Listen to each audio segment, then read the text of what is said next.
mean, we have the honor, really, and the privilege to be interviewing Mr. Deighan, who I think out of all the speakers we've had at the school really stands out as one of the most exceptional. And that is alongside former presidents, prime ministers of countries.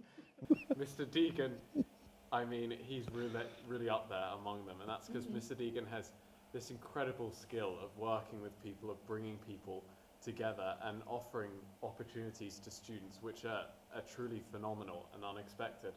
And so we owe him a great deal for that. So thank you, Mr. Deighan. No, thank you both, thank you. And you have also an incredible life experience and really an important message for students, which I think has been really valuable for all of us in the time that we've known you. Thank you very much. So it's our pleasure to be here and to be able to interview you. I think we thought it'd be nice to maybe start with a couple light-hearted questions just to warm you up. Sure, of course. Some quick questions. Yeah, sure. Ella, do you want to maybe begin? Sure, yeah. What is your favorite book? My favorite book? Yeah. Probably my favorite book is probably Animal Farm by George Orwell. Good choice. Because I think it just sums up so many aspects of life. The hypocrisy, the madness, the political ducking and diving. I mean, it's a great book, and in fact, I've read it about 4 times. I never get tired reading it because I think there's so many lessons we can take from it. So yeah, Animal Farm. Fantastic. I also love Animal Farm. Yeah. I think it's hard not to, really. It is, and George Orwell's a wonderful writer, and his own experiences of having grown up in a very privileged background, I think if I'm not mistaken, he was at Eton. He was brought up in Burma, and also he then went and did studies of poverty, especially in the north of England. There's another great book, The Road to Wigan Pier, and his involvement in the Spanish Civil War in Homage to Catalonia. So, wonderful writer, wonderful man. And on the theme of favourites, what about movie, documentary, TV series? Oh, there's no doubt about that one. Dead Poets Society with Robin Williams. Great film. That's what actually encouraged me to get into teaching. Really? Because I did a degree in economics and accountancy at university, was working in office for 3 years, did not enjoy it at all, and I thought, I need to be getting more out of my life. And I had a number of uncles and aunts who were teachers, and I went and saw that film, Dead Poets Society, and I thought, I want to be a teacher. You know, it was a great film. And unfortunately, he's no longer with us, Robin Williams, a great actor as well. Yeah. Out of all countries in the world, what country would you want to visit? Maybe a country that you've already been to, or a country that you have never been to. Okay, I think that, again, it's quite straightforward. Venezuela, because we lived there for 3 years. We had lots and lots of experiences, life experiences, because there was a president, Hugo Chavez, who many people demonized, and on the other side, many people worshipped. And it was such a fascinating time. We lived there for 3 years now. Our son was born in Caracas. And it was such an interesting experience to see how the country could be so polarized over really one personality. And we at the beginning, because we were in an atmosphere of, let's say, very privileged. We were teaching in a British school in Caracas. We were only getting one side of the argument. But then I had the privilege to meet a Basque woman who'd worked in what they call in Spanish the cerros or favelas in Caracas.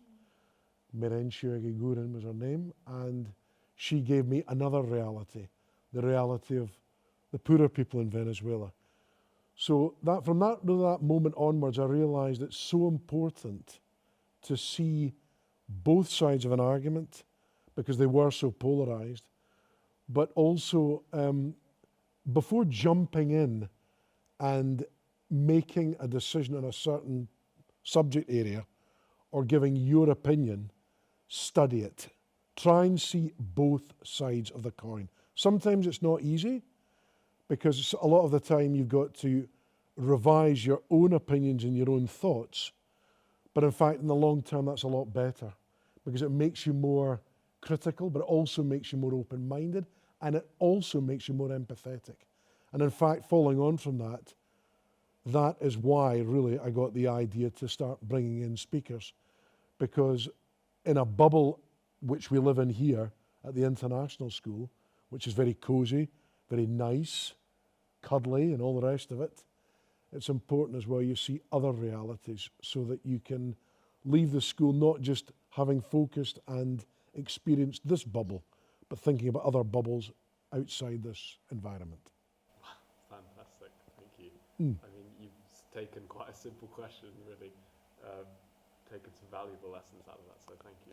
Yeah, because in Venezuela we learned so much, because we'd not had exposure to that type of polarization, nor that type of poverty. Right.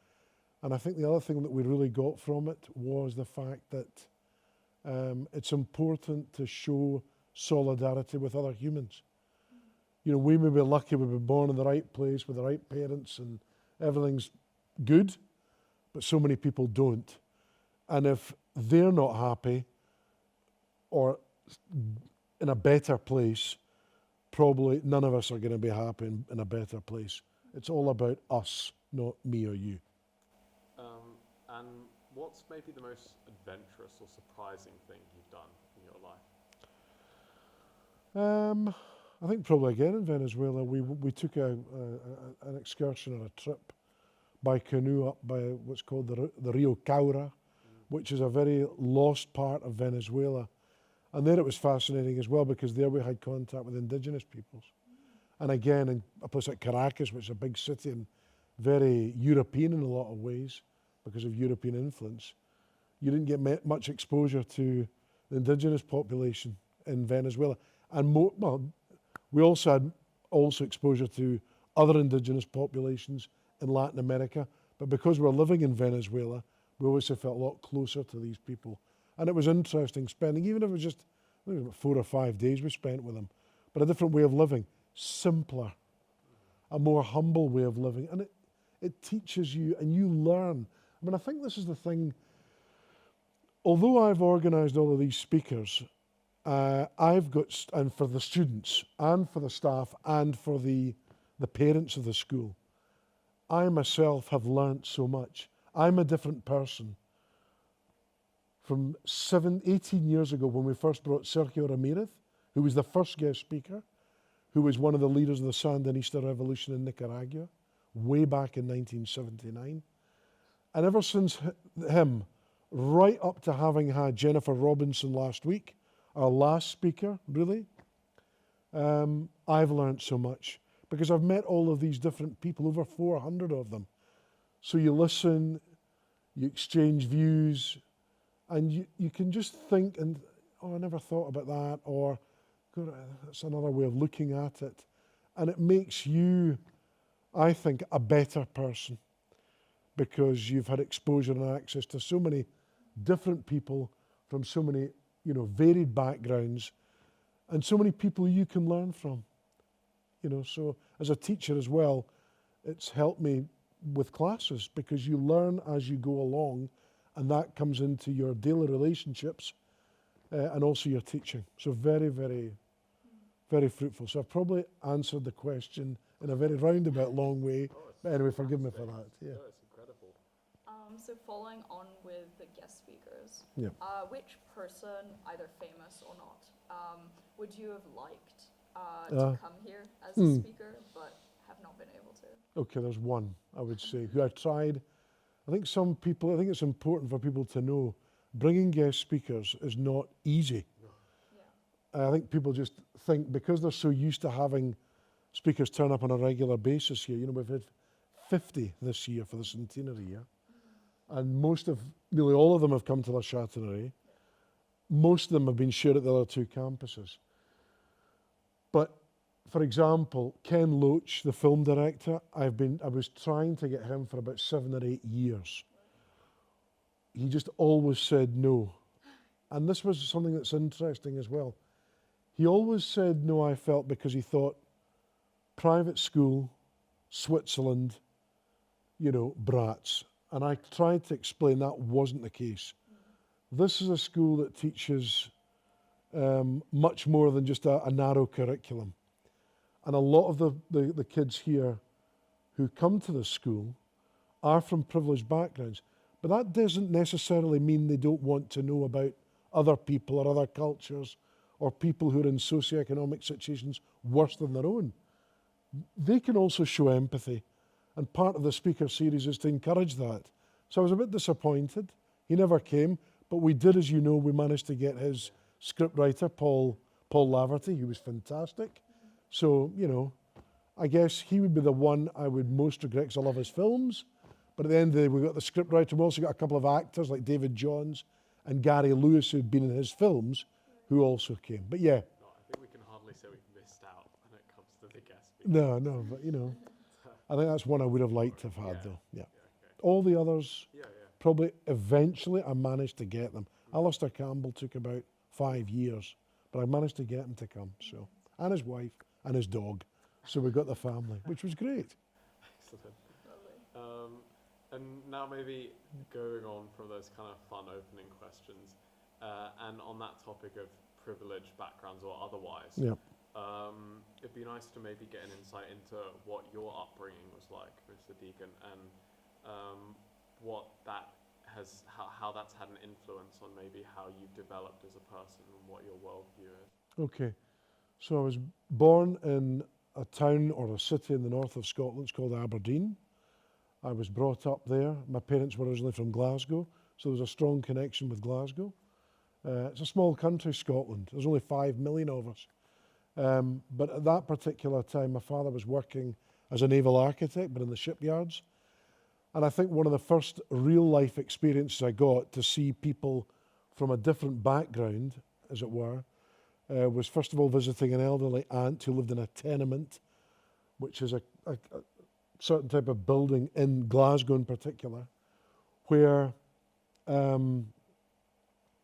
people would show solidarity in a different sense, I guess, to what we would call it in general, in the sense that in a tenement there would maybe be 4 or 5 flights, 4 or 5 flats, 4 or 5 levels, I should say, with 2 or 3 flats each level. So you're talking about 10 or 12 neighbours, okay?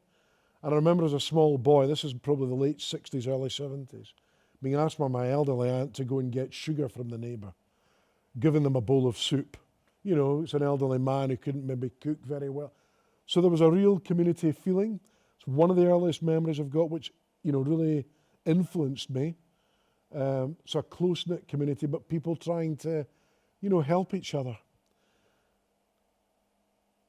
My father, who worked in the shipyards as a naval architect, said to me, I'm going to get you a job in the summer. It's a summer job, you know, because we had long holidays, like, you know, yourselves and as a teacher as well we have. So he got me a job in the shipyard.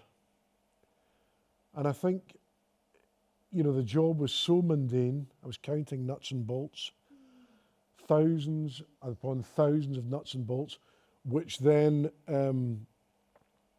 people would use to make, for the ships, you know. And that's where I first came into seeing heavy industry and also seeing, you know, that although we were living in a, you know, fairly comfortable middle class background, a lot of people didn't have it so easy. And working long hours, poor conditions. I mean, building ships out in conditions with, you know, heavy snow, heavy rain, low temperatures is not my idea of fun. Luckily, I only had to do that in the summer. Of course, the summers in Scotland are not very long, but anyway, they exist at all. But I just realised then, I think to myself, I'm lucky. I go to a great school, I've got a nice house, loving parents, loving sisters, you know. Yeah, life's good for me, but maybe not for others. And these kinds of experiences, meeting different people, just like we've had with this, again, you learn from it, you think, you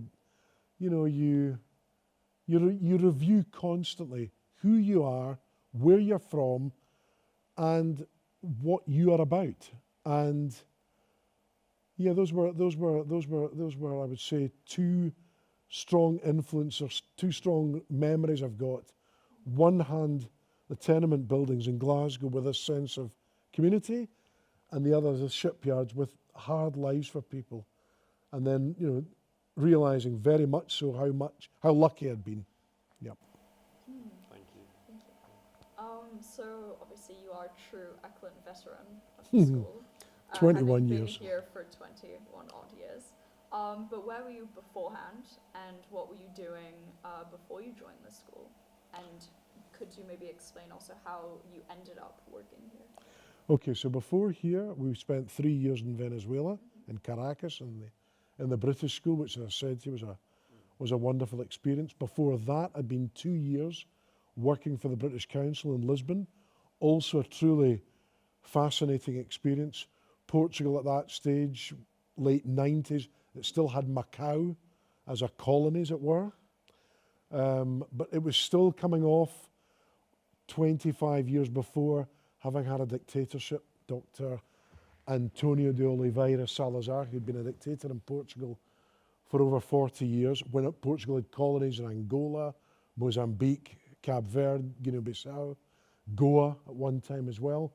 So there were still people, older people there, who I could actually ask about Portugal. It's a small country, but it's got a fascinating history. So we were there for 2 years, which we took a lot from. And then before that, I'd been living for 8 years in Spain, where I met my wife, in the Basque Country for 5 years, and 3 years in Andalusia. And before that, I'd been a secondary school teacher in Scotland. So the initial idea when I graduated from university and then worked in this office for 3 years, which I didn't really enjoy, going back to teacher training college after seeing Dead Poets Society. The idea then was to go and spend either a year in Spain or in Italy teaching English. This is the early 90s, late 80s, early 90s. And I enjoyed Spain so much that I thought, oh, I could maybe stay another year here, and I did. And I ended up staying for 5 years, marrying my wife, then another 3 years in Andalusia and Cordoba and Malaga.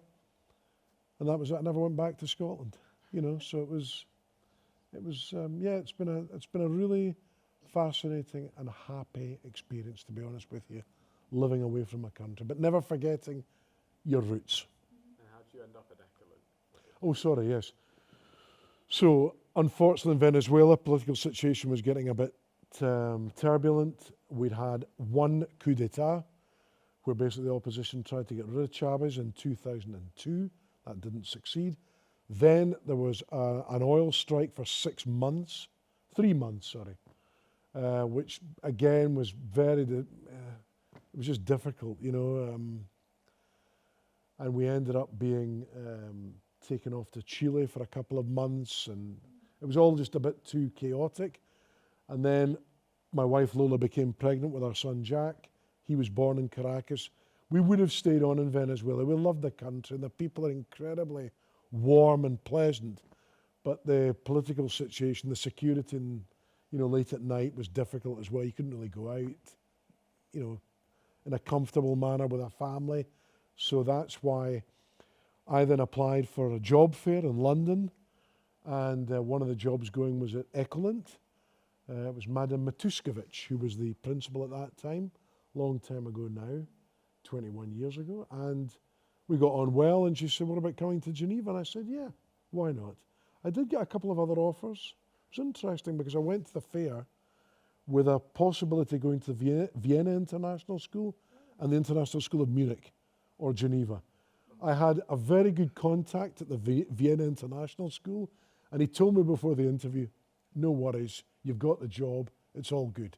And I thought, okay, well, if the other two don't come off, then at least I'll have this one.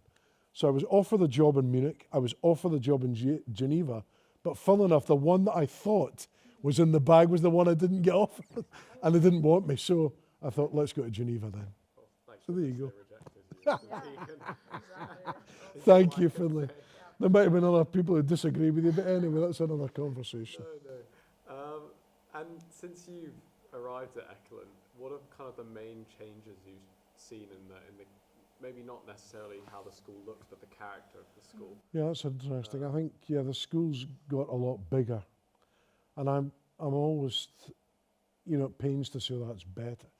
I'm not so sure. When I first arrived, it was a small primary school. There were only 300 kids. In the secondary, there probably would have maximum 700 or 800. So you're talking about a campus with about 1,000 students in total, or even less. Now it's got, what, 1,700, 1,800, it's huge. And Ecolint's now got 4,500 students, and it was much smaller when I arrived. With this institution becoming much bigger, the problem as well comes the fact that things become, it's like a big wheel turning. In order to move anything or change anything, it becomes increasingly difficult. The bureaucracy becomes greater, unfortunately, a lot of the time. And you don't know all the students. I always remember Diana Smith. She was the second principal after Madam Matuskevich. She used to stand at the front door of the old primary school, and every morning she would greet the kids with their parents. With the fact that the school has got bigger, and because of occasionally having security issues, that closeness to the students, that intimate personal touch is kind of like gone. And that's a shame, especially in the primary school. Secondary school, you don't want your parents to, come with you, obviously. But the primary school, it's nice to have that. So that's one thing that's changed, and maybe something that's not been so positive. On the other hand, the amount of different things that are offered at the school today with regard to sport, the music school, mother tongue, the trips, the extracurricular activities, et cetera, et cetera. I mean, there's just a vast array of things that, yourselves as young people like getting involved in the update newspaper, that wasn't there before. So it swings and roundabouts. I think there's positive aspects, and then on the other side there's negative aspects. A bit of both, like in everything, really. And so what have been some of your fondest memories at Eklund? Well, I think the speakers have been great, really, to be honest with you. And working with young people like yourselves, I think that's been very, very positive for me, because you can see how you can actually make a change. Sometimes when speakers finish their talks, you don't get anyone coming to talk to them afterwards, but it's very rare. A lot of the time you get 5, 10, 15 students, but then sometimes you get like about 50 or 100. And that's when you really think to yourself, I have achieved something. I've planted a seed in these young people so that they will think maybe about the other person. They'll maybe think about how they can change to make things better, not just for themselves, but for everyone. So whether it be climate change, homophobia, transgender issues, misogyny, whatever it may be, the important thing here is as well to plant the seed. If we've got 150 students in a year group, like your year group in year 12, and there's 2 students in that audience who decide to do something, or 1 student even, then I've achieved my goal. So that's one of the main things I would say I really will cherish from my experience here at Ecolint. Another thing is probably the TOK classes I taught. I got a lot out of them because I learned so much about other things myself while teaching the students. And I have to be honest with you, the vast majority of students, the vast majority of parents, and the overwhelming majority of colleagues are really very pleasant, very decent human beings. And I'm not being, sanctimonious or I really mean it. There's a hell of a lot of nice people out there, and that has been something that has been very positive in my time here at Ecolint. Really met some genuinely lovely people, really good people. So, yeah. And so you, of course, have overseen the school's newspaper called The Update, and also coordinated the school's prestigious guest speaker series for many years. And so what gave you the initial push to get involved in organizing the guest speakers as well as The Update? Okay, so it's interesting actually, because many, many years ago, a colleague at LGB, a woman called Hortensia, she invited a Chilean poet. I'm just trying to remember his name actually. Luis Sepulveda was his name. No, I do remember his name. Luis Sepulveda. He, unfortunately, yes, you probably have. I think in some of the English classes here, they study some of his. There's one book that he wrote, and I've got a feeling year 9s or year 10s do it. Louis Sepulveda. Yeah, so anyway, she invited him, and I thought, that's a great idea. Maybe I should invite someone. So I thought about, my wife is a Spanish teacher, and I thought, oh, you know, we could maybe invite someone in Spanish, like she had. And I looked around, and then I found this author, this Nicaraguan author, called Sergio Ramirez. So he'd been one of the leaders of the Sandinista Revolution in 1979 to overthrow a horrible dictatorship led by a man called Antonio Somoza, who'd been with his family, had basically been running Nicaragua as like a business for themselves for well over 50 years. And so the revolution got rid of this family, this corrupt, horrible family. And it had been really interesting because he had been not a communist, but a Marxist.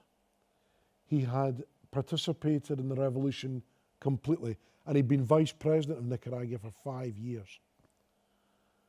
Then they had lost an election, but he'd started to see kind of like, you know, things that he didn't like, you know, vendettas against people in the organization. And so he pulled himself away from it. And he'd formed his own political party, and it had been a disaster. He'd lost all his money, and he took up writing. He'd always liked writing, but he won this very important prize in Spain called the Alfaguara Prize, which is for Spanish literature. And the fact that he'd been in politics, in literature, and had someone who had a real conviction about what was right and wrong and what he felt uncomfortable with, but had actually taken a decision to do something, I thought he'd be an interesting speaker. So when he came in 2008, he came with his wife, and we organised a talk here in Le Châtelet in the Salle Poly for about 30 Spanish students. And it was really good. And I thought, let's carry on with this. So he was the first one. Then it went a bit from Spanish. I got a couple of speakers in Portuguese, Swedish, and then I thought, I need to get more in English. So we started in English, and I have to say, whether it be good or bad, it's been very much dominated since about 2010, 2011 with Anglophones. We've had the odd French speaker, which has been good, but there should have been more, and I encourage the person who takes over my role to invite more Francophones, because it's not great to do that. Obviously, we're marginalising, amongst others, an important part of our community, but also to get people in other languages. And if the groupings are too small to organise a talk, whether it be in Dutch or Swedish or Greek or whatever, then if they speak English or French, they can do the talk in that language, and then we can have a small, more intimate group in their mother tongue. Yeah. But yeah, so yeah, I mean, I just thought bringing people from different backgrounds just opens people's minds up. So let's do it. I have to say something else. The school's always been very supportive, because to get the funding at the beginning, I always had to go to the PTA, and they were extremely generous with me. So yeah. Excellent. Yeah. And just with the Luis Sepulveda, I recognise him. I don't know if they teach in school, but from Patagonia Express, one of his books. That's it, yeah, Patagonia Express. I think they have it in the school library. Yeah. Is where I got it from. Okay. But I mean, as you mentioned, the guest speaker series has had people in other languages, and of course, you are the World Language Program coordinator here at Le Châtelet. So, what drew you into that role in particular, and what kind of values do you personally find in multilingualism as someone who speaks Spanish and French? When I first arrived here as well at the small primary school, I found, especially with my wife being Spanish and having lived in Portugal as well, I found everything, at that stage in fact it was more 50-50, it was English and French, but I found that the other languages and the linguistic background of my wife was not really, there was Spanish classes and German classes and Italian classes in the secondary. But what about our Russian students? What about our Portuguese students? What about our Turkish students? Arabic students? They weren't really getting anything out of this. So I thought to myself, I realized, well, first of all, I realised that LGB, they had a programme. It wasn't very big, but they had it. But there were also classes here of mother tongue, but they were paid cash in hand, and they were also out in a porter cabin, and nobody really knew who the teachers were, what they were doing, nothing. So I thought to myself, it would be nice to have some kind of formal language classes, not only from the point of view to offer them, but also as well as a gesture to our different language communities. We've got 90 mother tongues in the foundation and 132 nationalities. So having, Rule Britannia or the American School of Geneva or even the French School is not what we really should be about. It should be a bit of, international education, but also intercultural exchange, as it were. So I learn from you, you learn from me, and through my linguistic and cultural background, we can share different things. So that was really the idea. And we've, for the first 4 or 5 years in the old primary school, I remember organising assemblies in different languages. We celebrate International Mother Tongue Day, the 21st of February, every year. And it's been great because I've got to know a whole number of teachers. We've got 22 different language courses, over 30 teachers in the team. And it's been a great experience. I've learned so much from them, lovely people, and also getting more in contact with our different language communities. And in general, the parents are happy and I wouldn't say proud, but there's a certain pride there to know that their language and their culture is at least being represented through language classes. Yeah. Thank you. And so obviously you've managed to get some incredible people to come to the school. How do you make these connections, and what insights can you give on expanding one's network and building strong relationships with other people? Yeah. Okay, so I think the most important thing to state about that is it's very much, a personal giving. When I write an email to any person I would like to invite to the school, a couple of things. I make sure, that first of all, they're going to be treated nicely. That means I pick them up at the airport, I take them around, I drop them off at the airport, give them chocolates, they come to the house for dinner, all the rest of it. Also, I give a little bit of background about the school, so they know it's the history of the school, as it were. The students are used to having speakers, the students are just they're like sponges, they're wanting information, knowledge, life experiences, personal or professional, but also they've got a real need for, an interest in knowing what you're about. Normally the way I get speakers, especially after having had 400 over the last 18 years, what normally happens is, because I've built up such a network, is every speaker who comes, I will say to them at the end, I've been thinking about inviting X. Do you know them? Oh yeah, I know them. And I would have an idea that they might know them. So because you've treated them nicely, all the airport, the chocolates and the dinners and all the rest of it, they're much more likely to give you a contact of somebody who you are interested in. If you leave them at a bus stop with a mouldy sandwich, or send them in an Uber somewhere.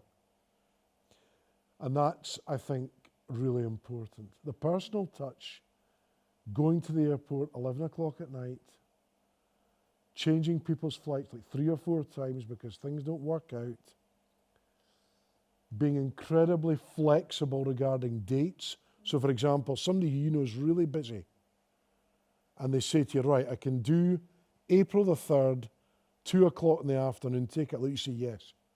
And then you deal with the stuff here at the school. Because if you're constantly thinking, oh no, we can't, they're just going to say, fine, I'm not coming. And that's it. So it's important as well to be flexible. And also, I've had 1 or 2 difficult people, who've been a real pain in the neck. Prima donnas, people who are very full of their own importance. the best advice there is not get angry, not get upset. No, you just take it along. You think to yourself, look, this individual's going to be with 1 or 2 days. Take it nicely, all's good, fine, and just don't get upset. The minute you get upset or start being short with people, then the whole thing's blown. It's a bad experience for you, it's a bad experience for them, but worse, it's a bad experience for the students. So definitely, I mean, as for networking, it's something I've actually found naturally quite easy for me, luckily. I like talking to people, I like listening to people. I always feel I can learn from people. And I'm always keen that people have a nice experience. You know, I've often as well brought spouses. So if the husband and wife wants to come, they can pay for their own flight, but the hotel's normally a double room, so why not? They come along, and that adds even more. I think, no, they've thought of that, that's nice, that's pleasant. Oh, you want a contact for X? I'll get it for you.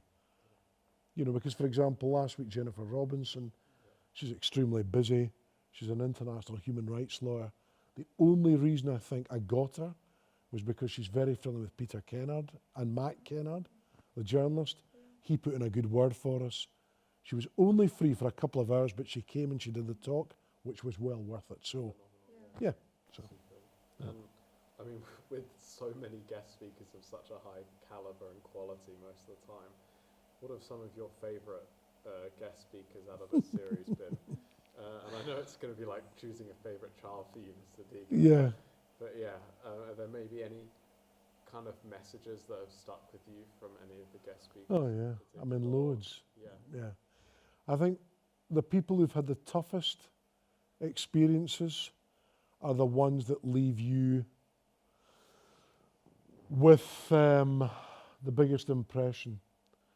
So we had a woman come, her name was Sammy Woodhouse.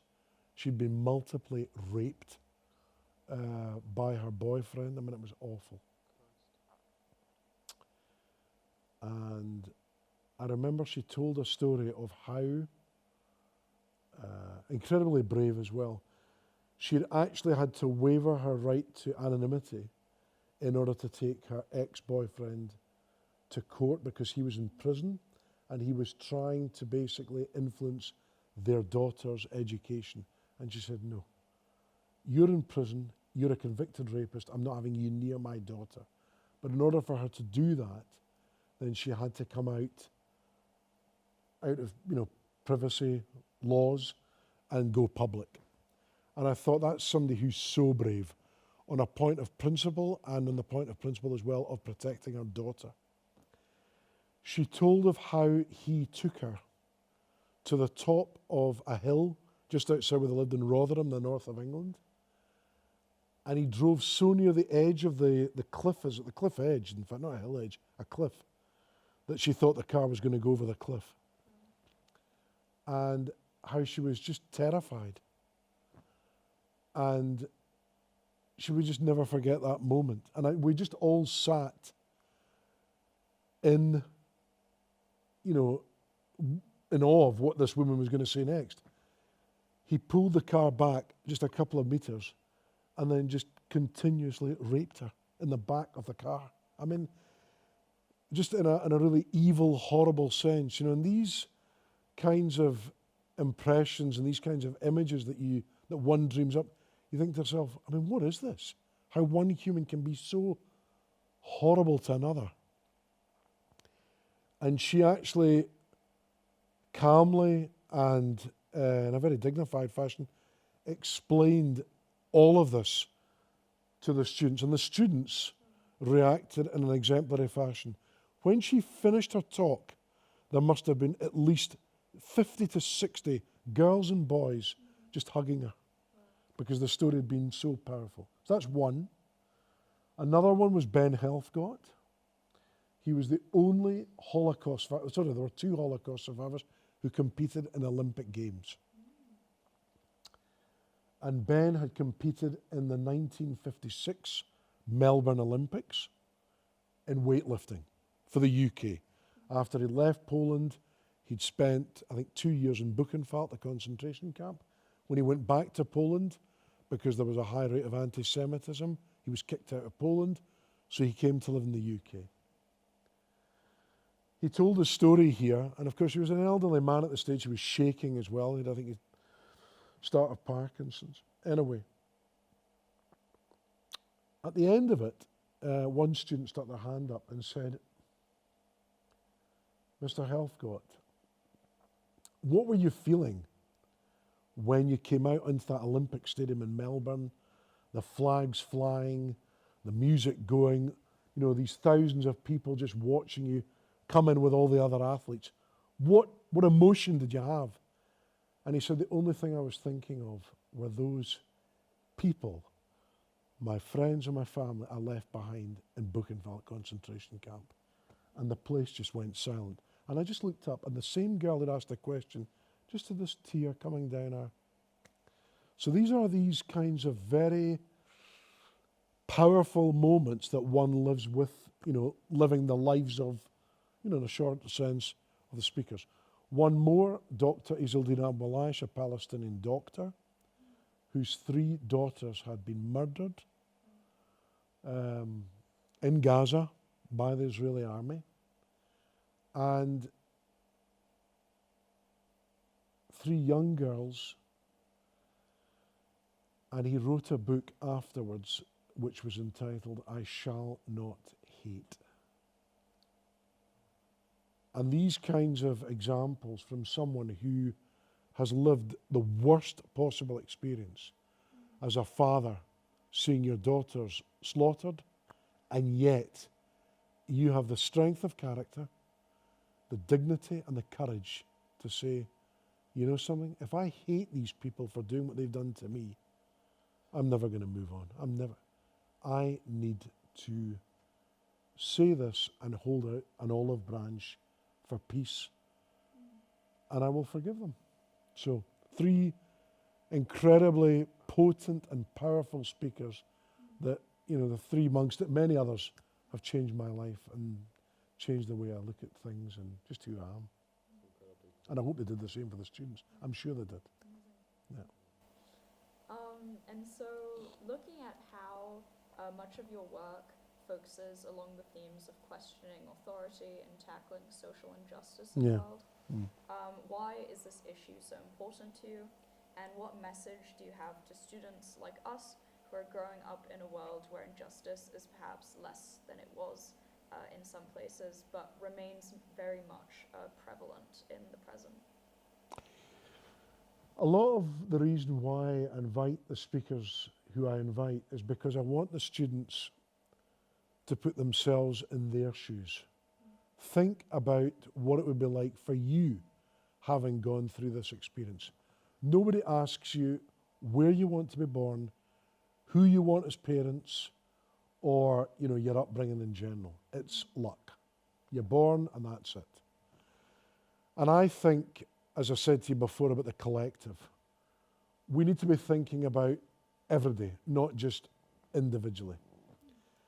And obviously you can't think of the whole world population, there's 8 billion of us, but in your small confines of your own particular situation, if you can make a decision that will make lives better, even in a short and small sense, something really parochial, by sharing something with someone else, or listening to somebody who needs your friendship, just basic things where you're interacting with another human, but you're helping them in some way.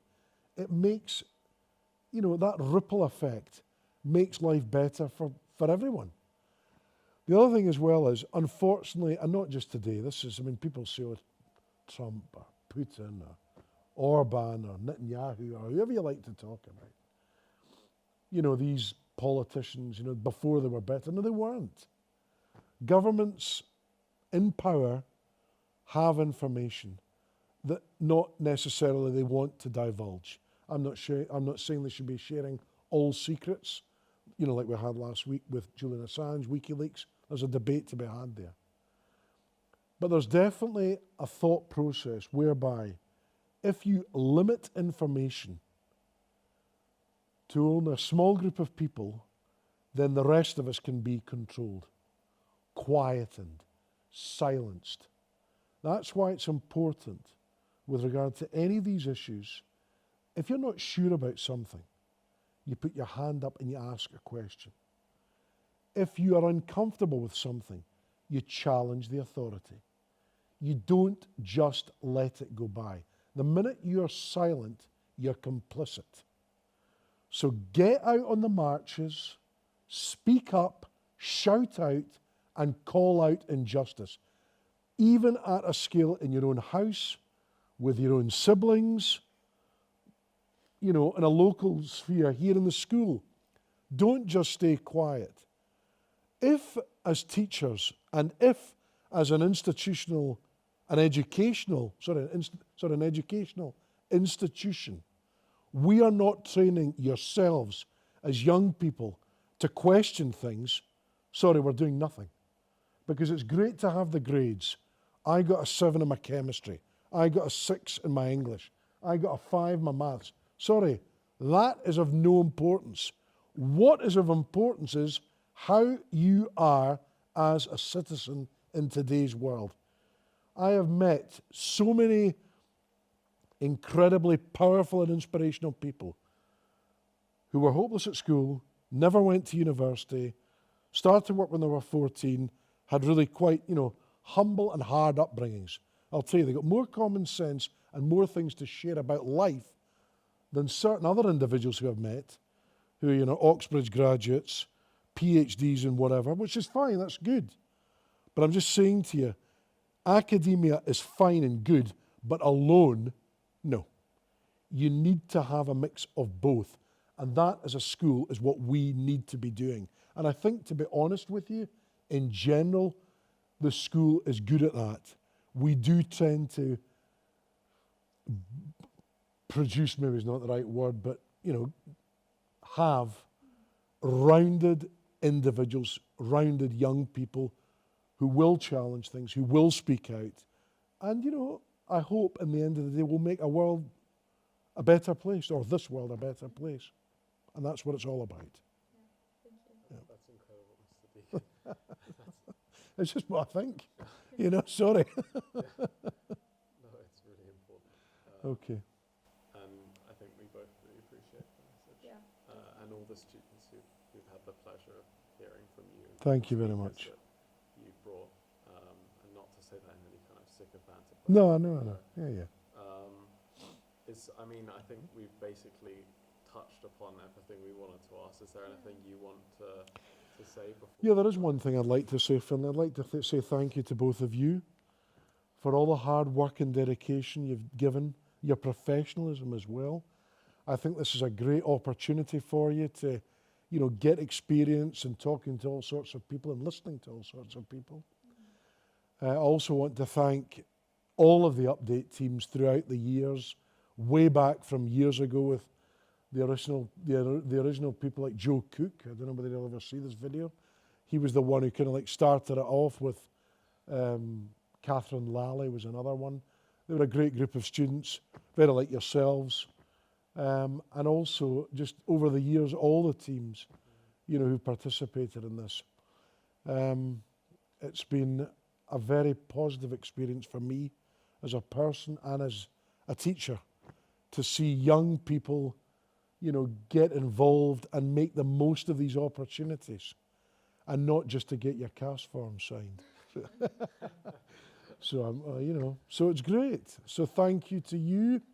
And we'll keep in touch. And good luck with the future of the update. And I'm sad to leave, but time to move on. Yeah, of course. Yeah, going to need a lot of help without you. Well, you'll be fine, seriously. No one's irreplaceable. Nobody. We'll see, Mr. Deighan, we'll see.